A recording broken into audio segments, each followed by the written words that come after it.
주시옵소서. 주께 감사드리고 예수님의 이름으로 기도드립니다. 아멘.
그 주임을 붙들며 오늘 살아갈 수 있도록 하나님 인도하여 주시옵소서. 날마다 갈수록 세상이 요란하고 또 복잡하고 우리가 어떻게 살아갈지 모르는 이 시국 가운데서도 또 우리와 함께 계셔서 우리를 붙드시고 우리의 삶을 인도하시는 그 주임을 붙들고 그리고 오늘도 힘있게 살아갈 수 있도록 인도하여 주시옵소서. 우리 사랑하는 성도들 어디 있든지 간에 주님 기억하여 주시고 주님 날마다 어디 있든지 주님을 예배하게 하여 주시고 주님과 동행하는 삶의 길로 인도하여 주시옵소서. 이 시간 우리 예배를 받으신 주님을 기뻐하며 주께 감사드리며 예수님의 이름으로 기도드립니다. 사도신경으로 신앙고백 드리시겠습니다. 전능하사 천지를 만드신 하나님 아버지를 내가 믿사오며 그 외아들 우리 주 예수 그리스도를 믿사오니 이는 성령으로 잉태하사 성령여 마리아에게 나시고 본디오 빌라도에게 권을 받으사 십자가에 못 박혀 죽으시고 장사지 사흘만에 죽은 자 가운데서 다시 살아나시며 하늘에 오르사 전능하신 하나님 우편에 앉아 계시다가 저로서 산자와 존재를 심판하러 오시리라. 성령을 믿사오며 거룩한 공의와 성도가 서로 교통하는 것과 죄를 사해 주시는 것과 몸이 다시 사는 것과 영원히 사는 것을 믿사옵나이다. 아멘. 찬송가 391장 찬양드리겠습니다.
주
교회 소식은 뭐 별다른 것이 없고요. 계속해서 코로나로 인해서 힘든 가운데 있지만 우리가 잘 인내하면서 우리 함께 계시는 주님을 기억했으면 좋겠습니다. 그래서 그 방법도 지금 생각을 해보고 있습니다. 그 아이들은 많이 줌으로 수업하고 많이 그러잖아요. 그래서 우리 성도들도 줌으로 한번 대면을 할까 싶은 생각도 좀 가지고 있습니다. 어떠십니까? 줌으로 만나는 거 어떻게 생각하세요? 나쁘지 않으시죠? 그래서 왜 자주 못 만나니까 줌으로 또 이 주일날 못 나오시는 분도 있으니까 줌이나 이렇게 원격으로 만나서 우리가 얼굴을 보는 것도 필요하지 않을까라는 생각들을 해보게 됩니다. 찬송가 314장 찬양 들으시면서 좀 드리겠습니다.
사랑의 하나님 아버지 감사합니다.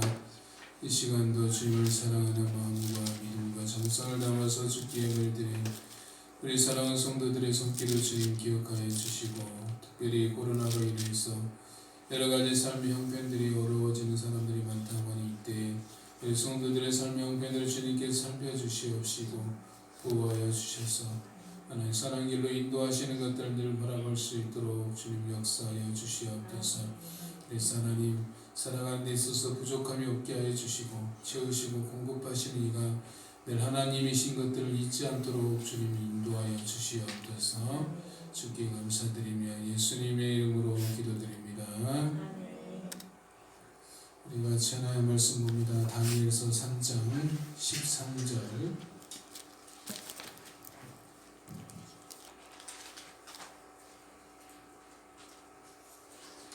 다니엘서 3장 13절에서 18절까지.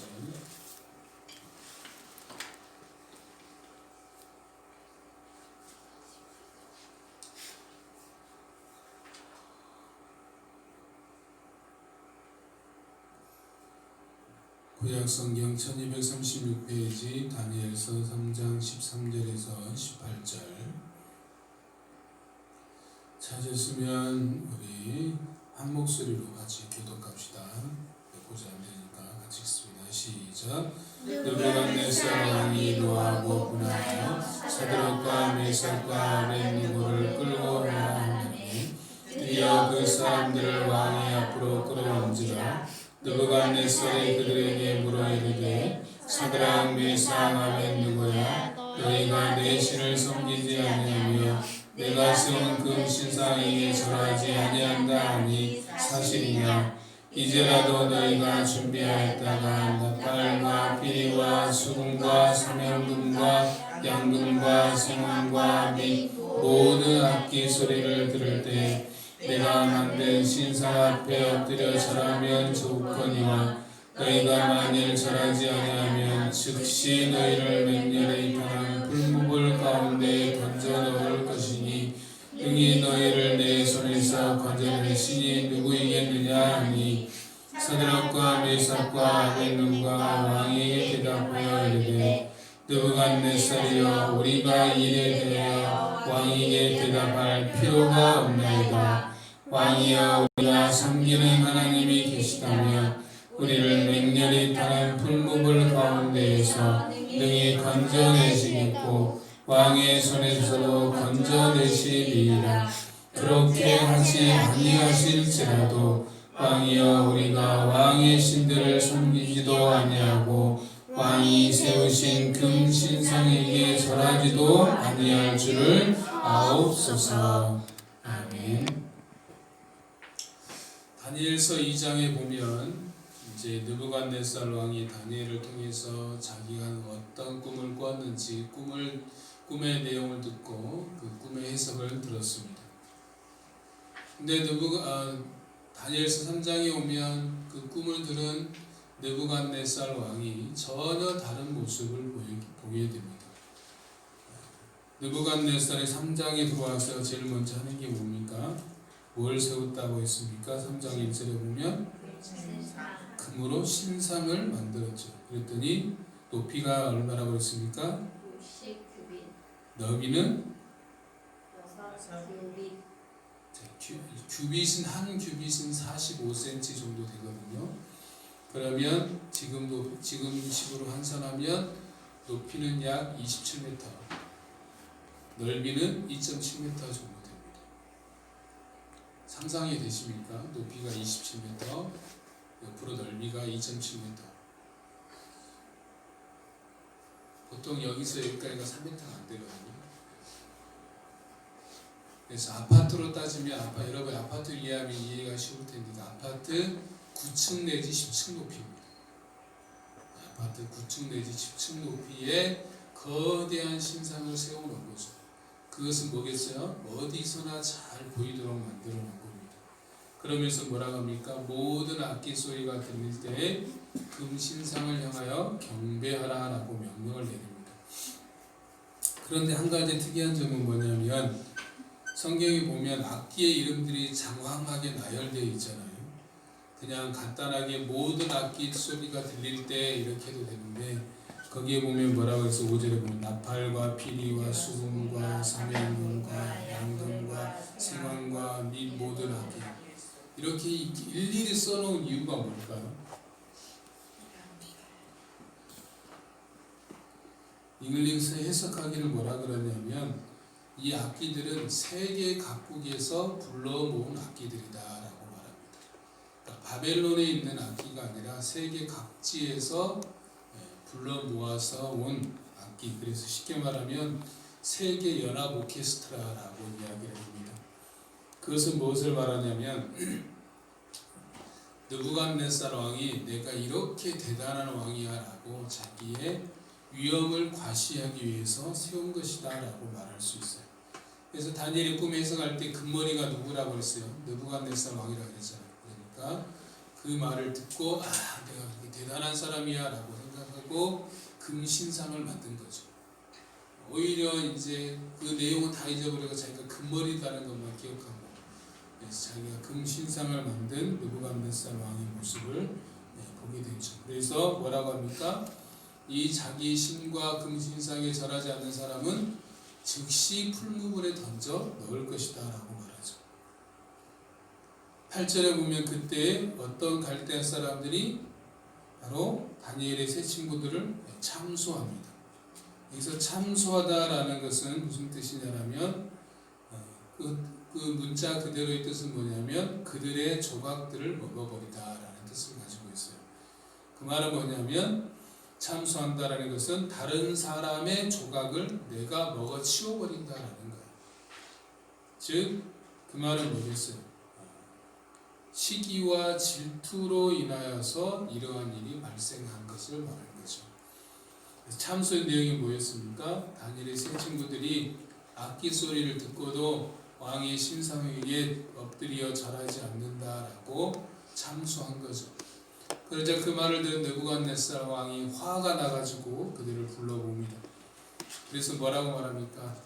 이제라도 너희가 악기 소리를 들을 때 내 신과 내 신상을 향하여 엎드려 절하면 내가 용서해 줄 것이지만 그렇지 않으면 내가 풀무불에 던져 넣을 것이다 라고 말합니다. 이런 왕의 말에 대해서 세 친구는 어떻게 대합니까? 우리 17절 18절을 다시 한번 같이 읽어봅니다.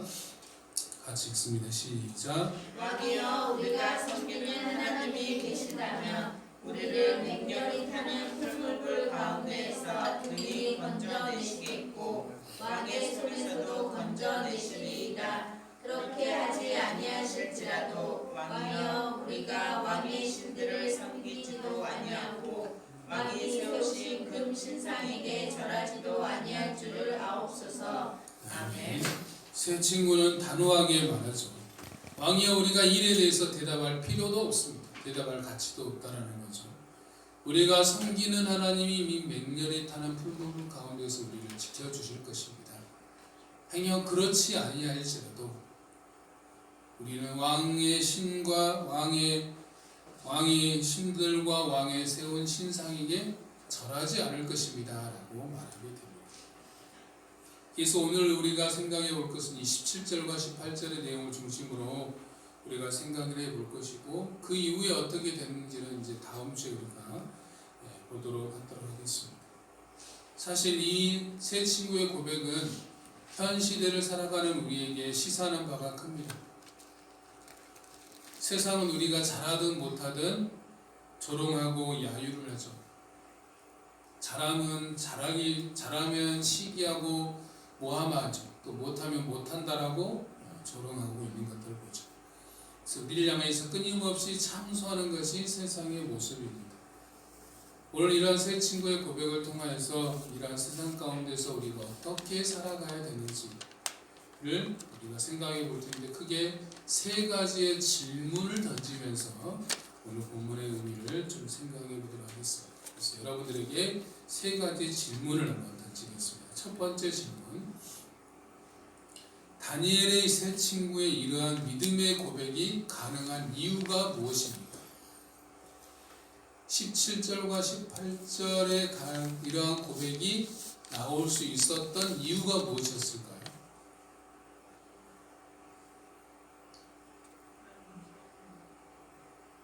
무엇 때문에 이러한 고백을 했겠습니까? 자신 있게.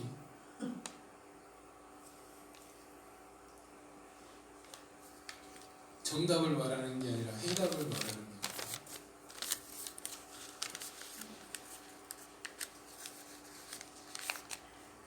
그 고백 속에 답이 있어요.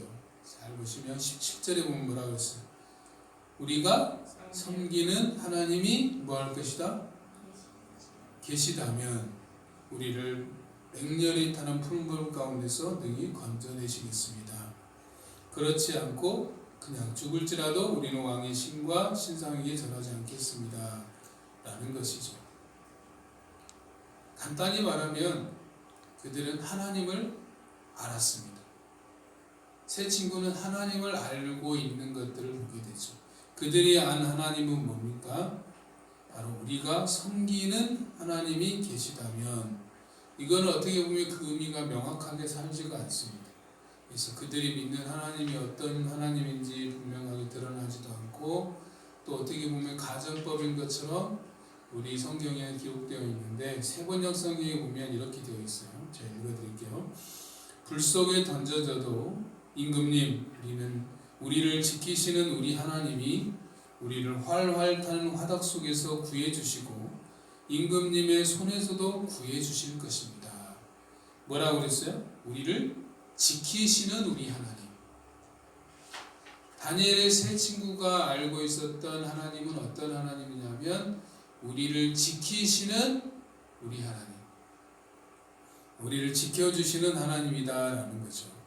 그래서 우리를 지켜주신 하나님께서 우리와 함께 계셔서 우리를 지키시고 우리를 보호해 주실 것이다 라는 것을 믿었다라는 거죠. 그런 하나님을 신뢰하고 있음을 알 수 있습니다. 다음 말씀 봐봅시다. 같이 읽습니다. 시작. 너가 물 가운데 충신할 때에 내가 너와 함께 할 것이야. 강을 건널 때에 물이 너를 진결하지 못할 것이며 내가 물 가운데로 지날 때에 타지도 아니할 것이요 불꽃이 너를 사라지도 못하리니. 아멘. 여기서 물과 불은 우리가 살면서 만나는 시련, 어려움들을 상징한다라고 볼 수 있어요. 우리가 물을 만나고 불을 만나도 어떻게 됩니까? 물이 너를 침몰하지 못하고 불이 너를 태우지도 못한다. 왜 그러냐면 하나님이 너와 함께하기 때문에 라고 말하고 있는 겁니다. 하나님이 나와 함께 있어서 모든 시련 가운데서 지켜주신다라는 거죠. 우리가 전에 시편 121편에 뭐라고 있어요? 여호와를 너는 지키시느니라. 여호와께서 내 오른쪽에 그늘이 되시니 낮에가 너를 상하게 하지 아니하며 밤의 달도 너를 해치지 아니하리로다. 여호와께서 너를 지켜 모든 환난을 면하게 하시며 또 내 영혼을 지키시리라 라고 말씀하고 있죠. 여러분 그 이야기 아십니까? 모래 위에 발자국. 그 이야기 다 들어보셨죠? 모르셔요? 생전 처음 들어보면 단표적으로 자, 어떤 사람이 꿈을 꿨는데 어떤 꿈을 꿨냐면 자기가 바닷가 해변을 거니는 꿈을 꿨는데 자기 말고 한 사람이 더 있었습니다. 그 사람 누구냐면 바로 예수님이었어요. 예수님과 함께 해변을 거니는 꿈을 꿨습니다. 그러니까 두 사람이 거니니까 해변에 두 사람의 발자국이 많이 찍혀 있는 거죠. 그래서 지나간 뒤에 이제 되돌아보니까 그것이 지나온 자신의 삶의 여정들인 것들을 알게 되었어요. 그다음 쭉 보니까 어느 순간에 보니까 발자국이 한 사람의 발자국밖에 없는 겁니다. 한 사람의 발자국밖에 없는 때를 생각해 보니까 그때 자기 인생에서 가장 힘들고 어려웠을 때였던 겁니다. 그래서 그 사람이 주님께 따졌어요. 주님은 항상 나와 함께 계신다라고 하지 않았습니까? 그런데 왜 내가 제일 힘들고 제일 어려울 때 왜 나와 함께 계시지 않았습니까? 라고 따졌어요. 그러자 주님께서 뭐라고 말씀하시냐면 나는 너와 언제나 함께하고 있었다. 내가 너를 업고 가고 있었다라고 말하고 있었던 거죠. 그러니까 그 한 사람의 발자국은 누구의 발자국이었던 거예요? 주님의 발자국이었던 거죠. 나를 업고 가시는, 우리를 업고 가시는 주님의 발자국인 것들을 말하고 있는 거죠. 우리 인생에서 가장 중요한 게 뭐냐면 우리 주님을 아는 거예요. 하나님을 아는 것이 가장 중요하다고 볼 수 있어요. 다윗이 자신의 모든 인생을 다 산 후에 고백한 첫 마디가 뭔지 아십니까? 시편 18편 1절에 보면 나의 힘이신 여호와여 내가 주를 사랑하나이다 라고 고백하고 있어요. 자기의 모든 환난을 다 지나고 모든 어떤 유혹들이 다 지나고 자기 인생의 마지막 때쯤에 고백한 첫 마디가 나의 힘이신 여호와여 내가 주를 사랑한다. 하나님은 나의 힘이 되신다라고 고백하고 있죠. 여러분이 알고 계신 하나님은 어떤 하나님이십니까? 여러분은 어떤 하나님을 알고 계세요? 신앙의 성숙이라는 건 뭐냐면 내가 아는 하나님이 다 풍성해지는 거예요. 이전에는 하나님을 이만큼밖에 몰랐는데 시간이 지났더니 또 이만큼 알게 되고 또 이만큼 알게 되고 하나님을 아는 것이 점점 더 풍성해지는 것이 신앙의 성숙입니다. 교회를 오래 다닌 것이 성숙이 아니라 하나님을 아는 정도가 깊어지는 것이 성숙이다라고 말할 수 있어요. 그러면 우리가 어떻게 하나님을 알 수 있는가? 여러 가지 방법이 있지만 크게 두 가지 정도만 간단하게 말씀드리면 첫 번째는 하나님의 말씀에 대한 순종입니다.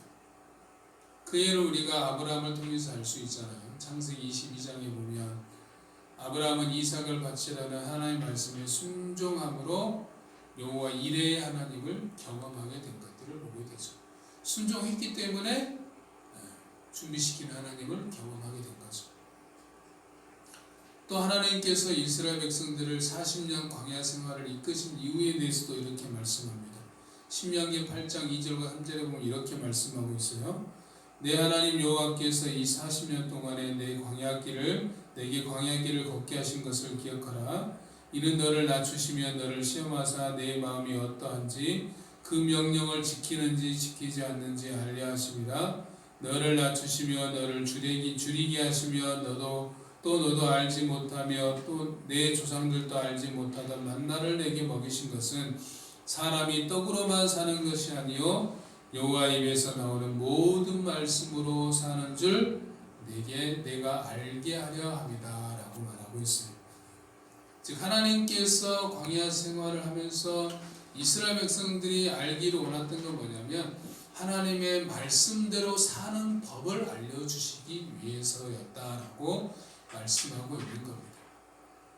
그러므로 우리가 하나님을 아는 법은 뭐냐면 하나님의 말씀대로 살 때 하나님을 알 수 있는 겁니다. 두 번째 하나님을 아는 방법은 뭐냐면 하나님을 가까이 하는 것, 하나님을 찾는 것입니다. 다음 말씀 한번 봅시다. 같이 한번 읽습니다. 시작. 너희가 온 마음으로 나를 구하면 나를 찾을 것이요 나를 만나리라. 아멘. 뭐라고 했습니까? 온 마음으로 나를 구하면 나를 찾을 것이요 나를 만나리라 라고 말하고 있죠. 그분을 구하고 찾으면 만나주신다 라고 말하고 있어요. 시편 73편에서는 뭐라고 했냐면 하나님께 가까이함이 내게 복이다 라고 말하고 있어요. 하나님을 아는 방법은 뭐냐면 그분을 자주 만나는 거예요. 우리가 사람을 알려면 어떻게 해야 돼요? 자주 만나야 되잖아요. 그 원리와 똑같아요. 하나님을 알려면 하나님을 자주 만나야 되는데 있다라는 거죠. 그래서 그분을 알기 위해서 그분을 찾고 그분을 구하고 그럴 때 우리가 그분을 알게 되는 거예요. 그래서 신명기 4장 29절에서도 내가 거기서 내 하나님 여호와를 찾게 되리니 만일 마음을 다하고 뜻을 다하여 그를 찾으면 만나리라 라고 말하고 있습니다.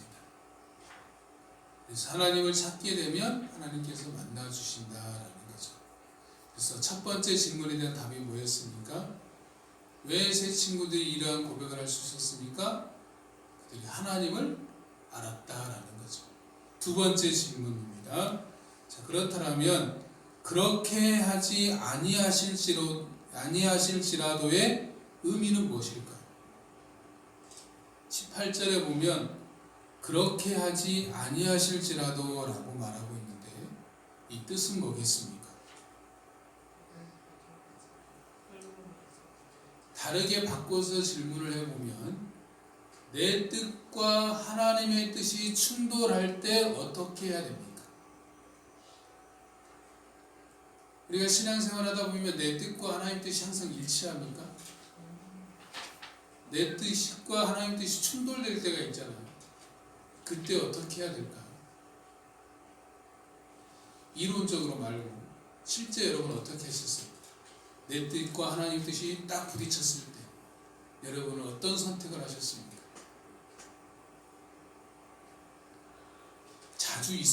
우리가 자주 이런 경우들을 하게 돼요. 내 뜻과 하나님의 뜻이 충돌이 자주 일어날 수 있습니다. 충돌이 일어나는 건 나쁜 것은 아닙니다.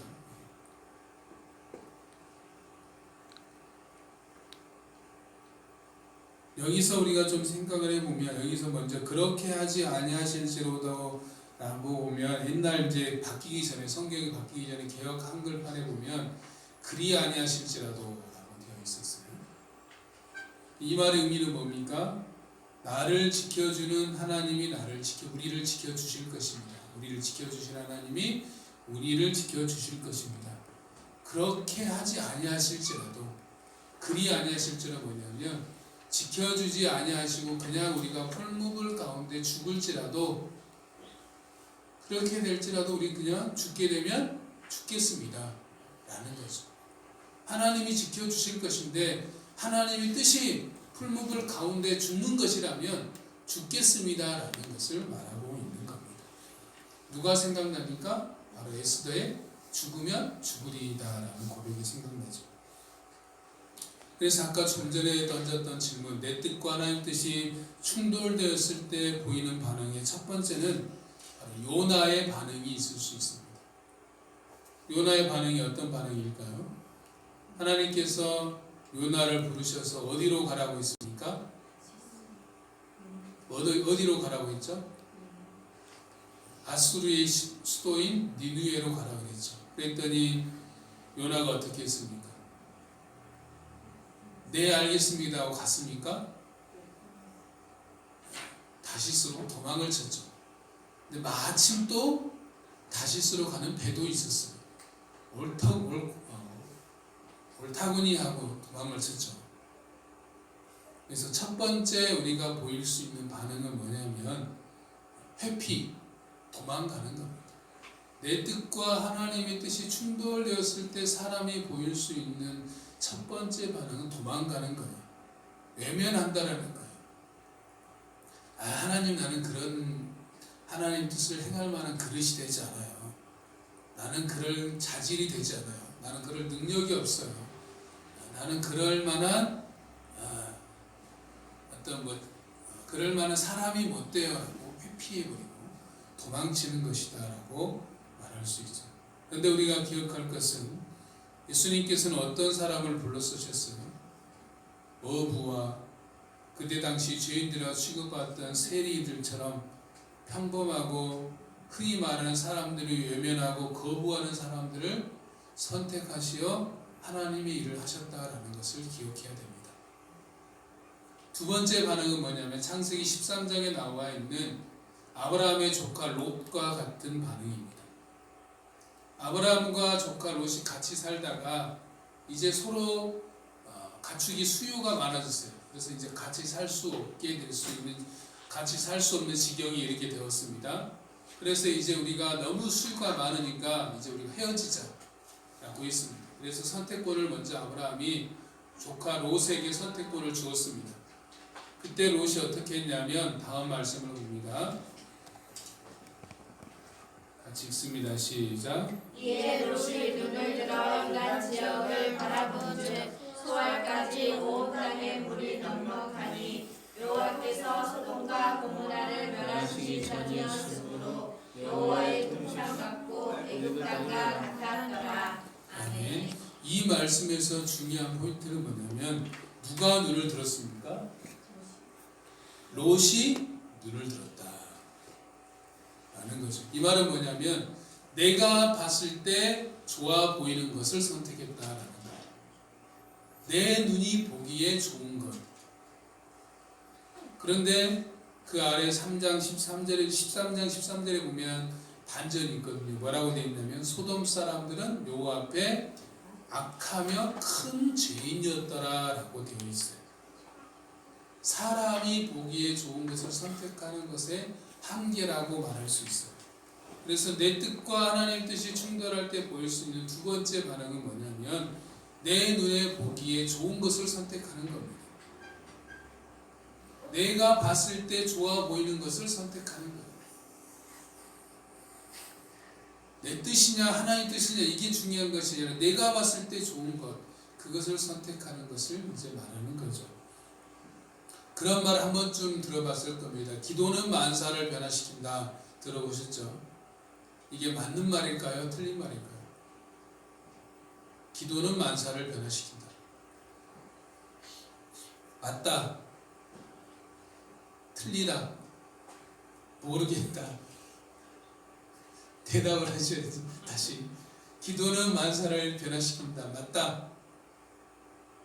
틀리다. 모르겠다.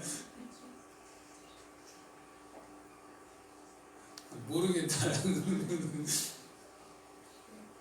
이것은 약간 오해를 가져올 수 있는 말입니다. 그래서 어떤 오해를 가져올 수 있냐면 기도는 만사를 변화시킨다라고 문자 그대로 우리가 받아들이면 뭐냐면 내가 원하는 거 바라고 구하는 대로 그대로 된다라고 우리가 오해할 수 있다라는 거예요.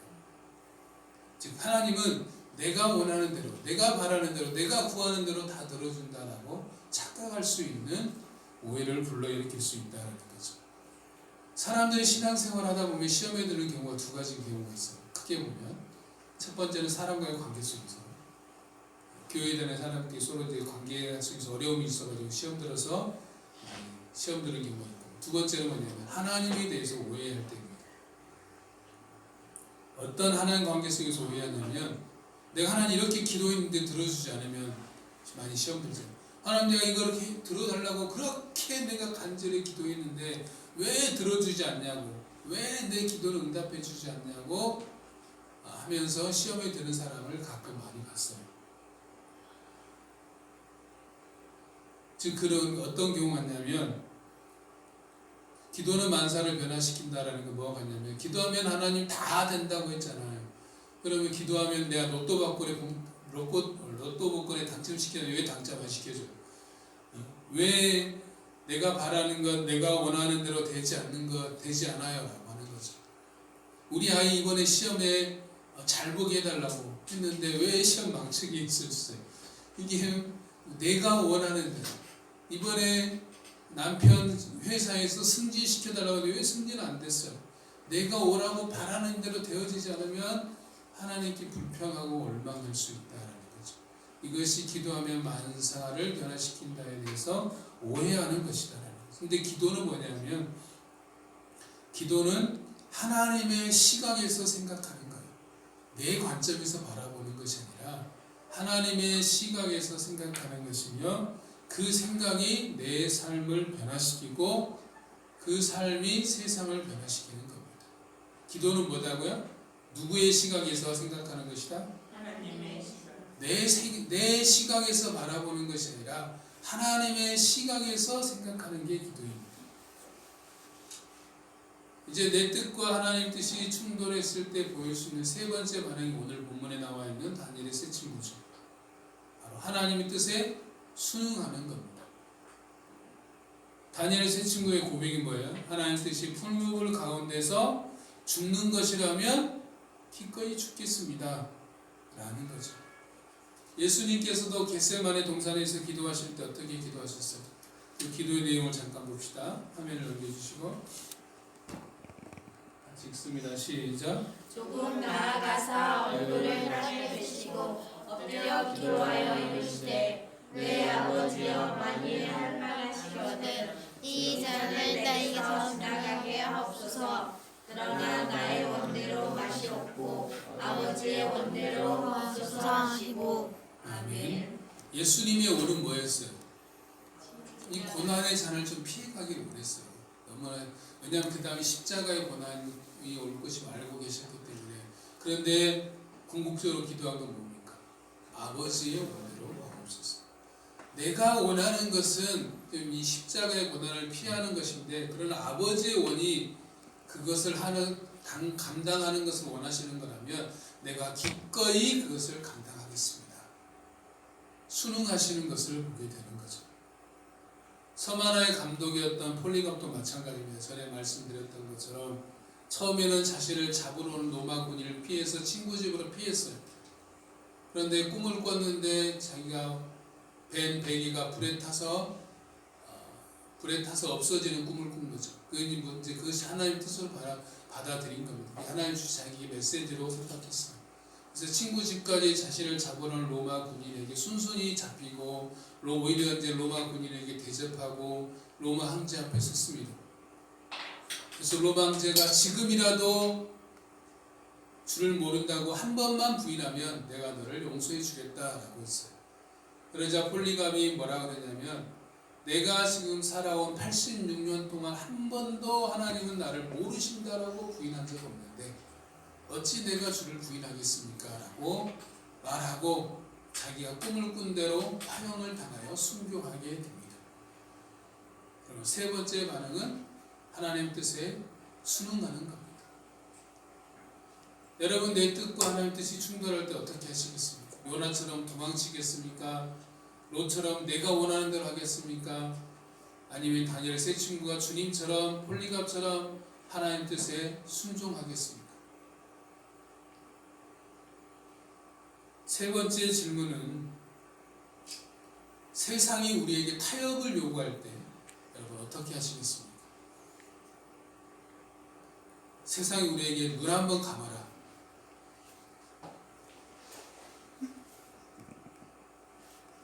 반말 한번 하겠으면 집사님 좀 양해해 주시고 세상이 자신아 이번에 눈 한번 감어 그럴 때 어떻게 하겠어요?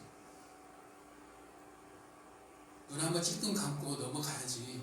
남들 다 그렇게 하는데 이번에 너도 눈 찔끔 한번 감고 넘어가는 거야. 그게 맞지 않겠어? 라고 말한다면 어떻게 대답하시겠습니까? 그래 나도 눈 한번 찔끔 감고 넘어가자 라고 우리가 말할 수 있을까요? 그런 경우 되게 많아요. 타협을 요구할 때. 우리 한국교회에 부끄러운 역사가 하나 있습니다. 잠깐 읽어드리면 한 선언문이 있는데, 우리는 신사는 종교가 아니고 기독교의 교리에 위배되지 않는다는 본뜻을 이해하고 신사참배가 애국적 국가의식임을 자각한다. 그러므로 이에 신사참배를 솔선하여 열심히 행하고 나아가 국가 국민정신에 동원하여 참가하여 비상시국 아래 후방의 한국 시민으로서 열과 성을 다하기로 결의한다. 1938년 9월 10일 조선예수교 장로회 총회장 홍택기. 우리 개신교 역사에 가장 부끄러웠던 신사참배를 인정하는 총회의 결의가 있었던 결의문입니다. 고인이 된 고한경직 목사님도 종교인의 노벨상이라고 말하는 템플턴상을 받을 때 그렇게 소감을 밝히셨잖아요. 나는 죄인입니다. 나는 신사참배를 했던 죄인입니다. 라고 공개적으로 죄를 고백했던 것이 있었습니다. 이와 반대되는 모습이 끝까지 신사참배를 거부하고 순교하셨던 주기철 목사님이 있었죠. 세상은 우리에게 타협할 것을 지금도 요구하고 있습니다. 오늘 본문에서도 느부갓네살 왕이 세 친구에게 타협의 말을 합니다. 15절에 보면 뭐라고 그랬어요? 이제라도 너희가 준비하였다. 이게 타협이잖아. 이제라도라는 게 뭐예요? 지나간 것은 다 있겠다. 이제라도 너희들이 한다라면 내가 다 용서하겠다라는 거죠. 로마 시대에도 이런 게 있었습니다. 로마 시대에 뭐가 있었냐면 1년에 단 한 번 황제의 신전에 가가지고 황제가 주시다 라는 말 한마디를 하고 그러면 종교 허가증을 받습니다. 그러면 1년 동안은 어떤 종교를 믿든지 허락을 해주는 거예요. 1년에 딱 한 차례 로마 황제가 주시다라고 고백을 하는 거. 그러면 허가증을 발급받고 자기 마음대로 이제 신앙생활을 할 수 있는 거예요.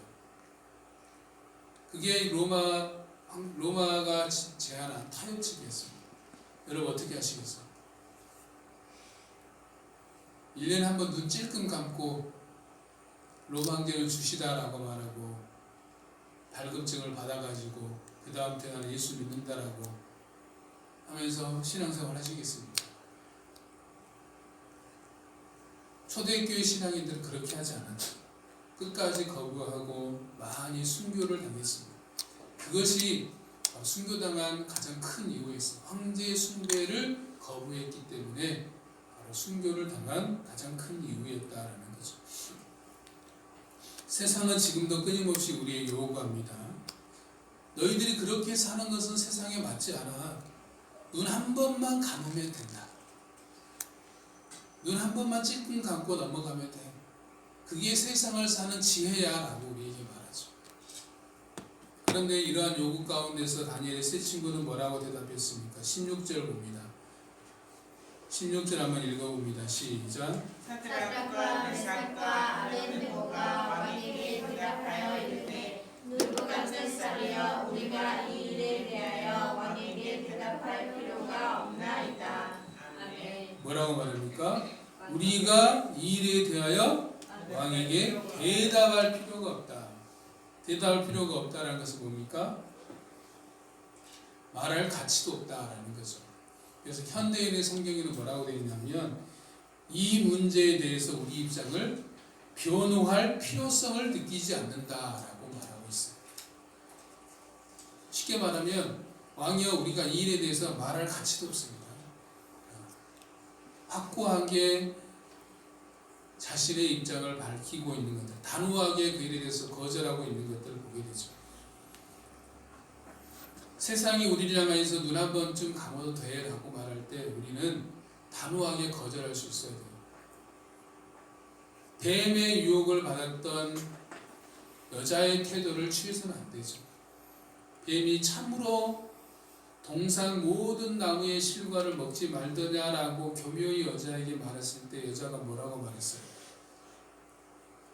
창세기 3장 2절과 3절에 보면 여자가 뱀에게 말하되 동산나무의 열매를 우리가 먹을 수 있으나 동산 중앙에 있는 나무의 열매는 하나님의 말씀에 너희는 먹지도 말고 만지지도 말라 너희가 죽을까 하노라 하셨느니라 라고 말하죠.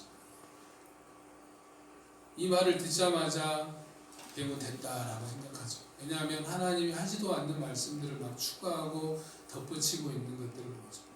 하나님의 말씀이 뭐라고 했어요? 먹으면 반드시 죽는다라고 했거든요. 그리고 뱀은 모든 나무의 열매를 먹지 말라고 했더냐라고 질문했는데 하나님께서 뭐냐면 모든 나무의 먹은 다도 먹어도 된다.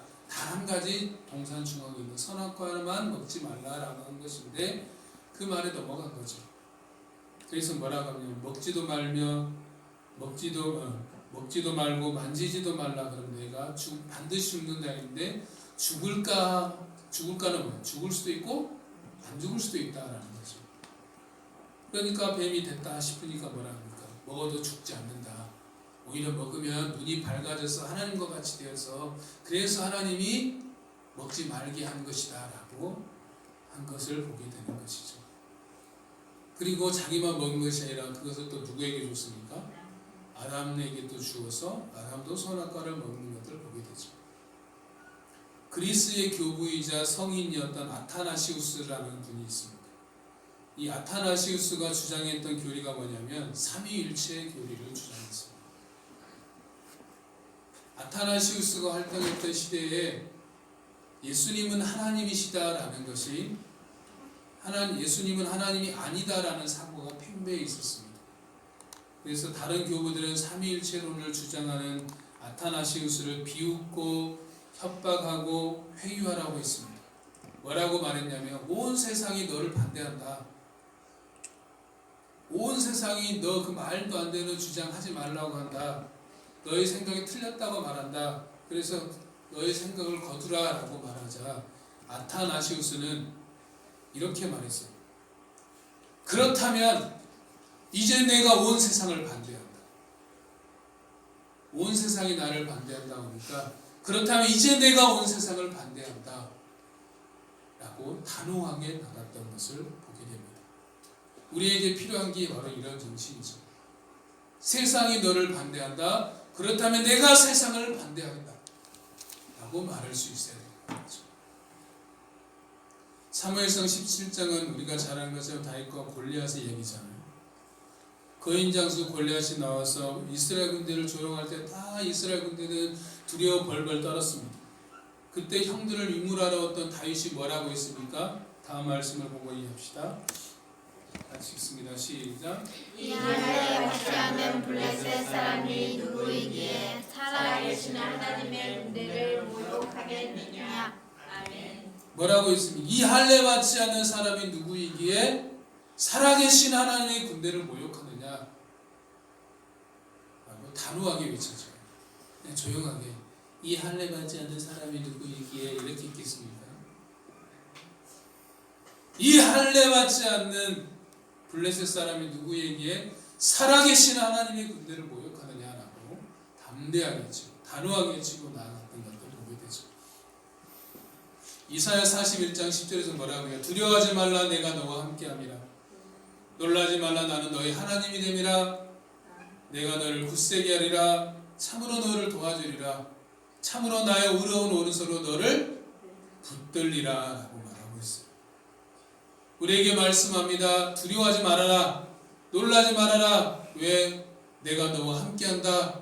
내가 너의 하나님이 된다. 내가 너를 도와줄 것이야. 내가 너를 붙들어줄 것이야. 내가 너를 굳세게 할 것이야. 아멘. 그렇기 때문에 너는 담대해라. 너는 놀라지 말아라 라고 우리에게 말씀하고 있다라는 것을 보게 됩니다. 말씀의 결론을 내리면서 지난 한 주간 저에게 울림을 줬던 히브리어 한 단어를 같이 한번 생각해 보고자 합니다. 다음 말씀을 보겠습니다. 같이 읽습니다. 시작. 너는 고페르 나무로 너를 위하여 방주를 만들되 그 안에 간들을 막고 역청을 그 안에 칠하라. 아멘. 빨간색으로 있는 방주라는 단어를 기억해 주시고 다음 말씀입니다. 있습니다. 시작. 더 숨길 수 없는 님의 그 위하여 갈대 상자를 가져다가 역청과 나무줄을 세우고 아기를 놀리다만 가일과 갈대 사이에 두고. 아멘. 갈대 상자.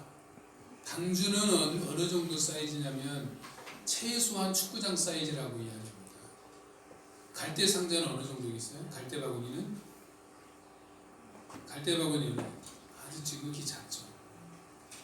근데 둘 다 동일한 히브리 단어를 쓰고 있어요. 그게 뭐냐면 테바라는 히브리어 단어입니다. 당주도 테바이고 갈대 상자도 테바입니다. 하나님 노아의 방주를 통해서도 일하셨고 모세를 담은 갈대 상자를 통해서도 일하셨어요. 그것은 무엇을 말하냐면 하나님의 일하심은 사이즈에 있지 않다. 그리고 방주나 갈대 상자의 공통점은 뭐냐면 무동력, 동력장치가 없다라는 거예요. 동력장치가 없다라는 건 뭡니까? 자기 스스로의 힘으로 가지 않는다라는 거죠. 흐르는 대로 가잖아요. 물결이 흘러가는 대로 가는 겁니다. 즉 이 말은 뭐냐면 사람이 하는 것이 아니라 하나님이 한다. 우리의 방향과 우리의 속도와 우리의 멈춤은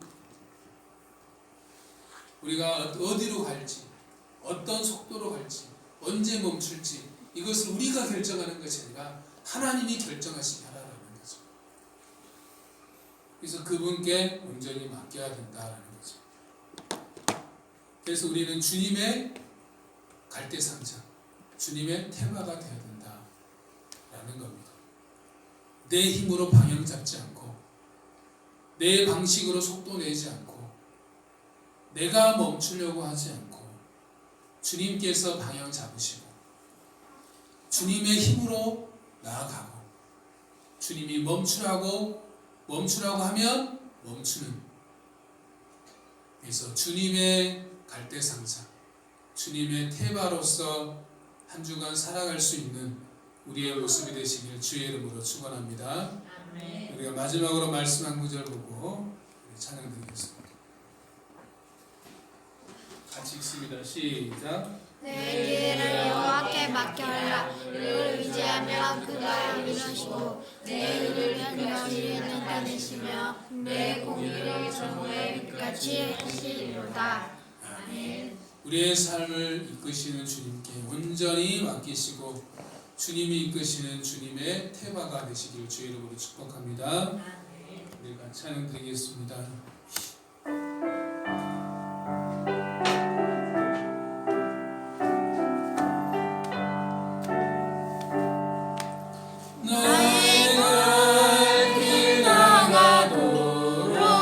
예수 인도하시니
말로 할 수 없도다.